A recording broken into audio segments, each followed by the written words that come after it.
Channel. তো আজকে আমি কিছু কথা তোমাদের সাথে শেয়ার করতে চলেছি। তো তোমরা সবাই জানো আমি কাশ্মীরে গিয়ে কোনো ব্লগ বানাতে পারিনি, বড় ভিডিও করতে পারিনি, কারণ আমার শরীরটা খুবই খারাপ ছিল। ওর জন্য আমি কোনো ব্লগ বানাতে পারিনি। আর যেটুকু শর্টস বানিয়েছি সেটুকু আমি খুব কষ্ট করে বানিয়েছি। আমার শরীর খারাপ ছিল, তারপরেও আমি শর্টস বানিয়েছি, কারণ কিছু স্মৃতি যাতে মনে থেকে যায় ওর জন্য। পরে যখন নিজে দেখবো তখন আমার ভালো লাগবে যে আমার তো তখন পরে কিছু মনে থাকবে কি থাকবে না, ওই কারণে। তো এইসব কথা বাদ দাও, ছাড়ো। আসল কথাটা হলো যে আমি যেহেতু কাশ্মীরে গিয়ে কোনো বড় ব্লগ তৈরি করতে পারিনি, ব্লগ করতে পারিনি, সেই কারণে আমি একটা ব্লগ করবো ভাবছি। এখানে যে চড়ক পুজোর মেলা হয় বা নীল পুজো হয়, সেই মেলার আমি ব্লগ করবো ভাবছি। 12 তারিখ এখানে আসল মেলা, মানে 13 তারিখ থেকে।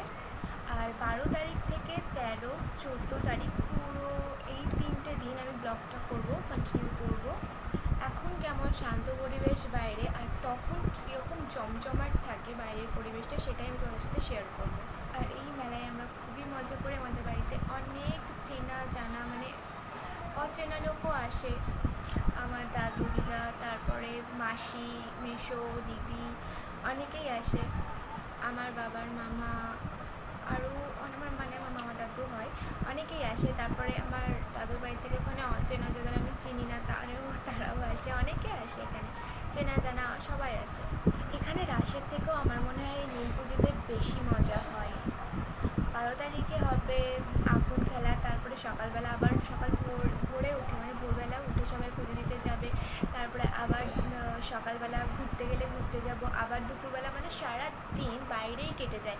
আর তারপরে 14 তারিখে কাদা খেলা হয়, সেটা তো আমার দেখতে খুবই ভালো লাগে।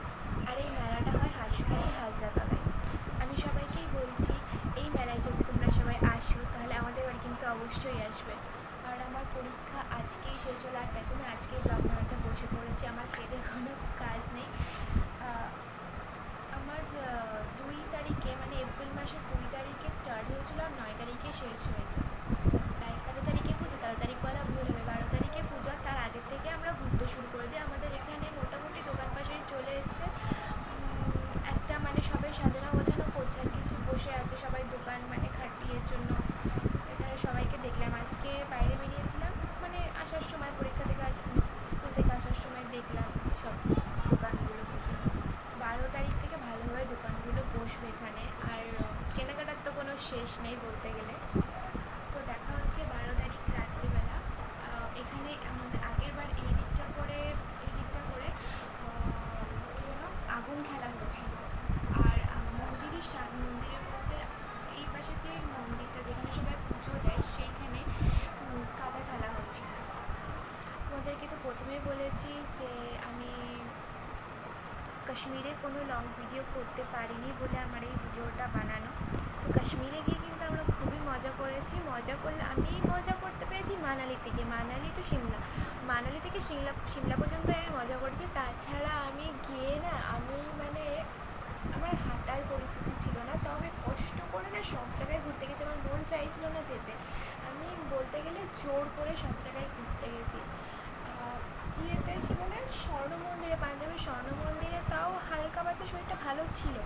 দিয়ে পরে যখন আমি কাশ্মীরে ঢুকলাম, আমার শরীর অবস্থা পুরো খারাপ।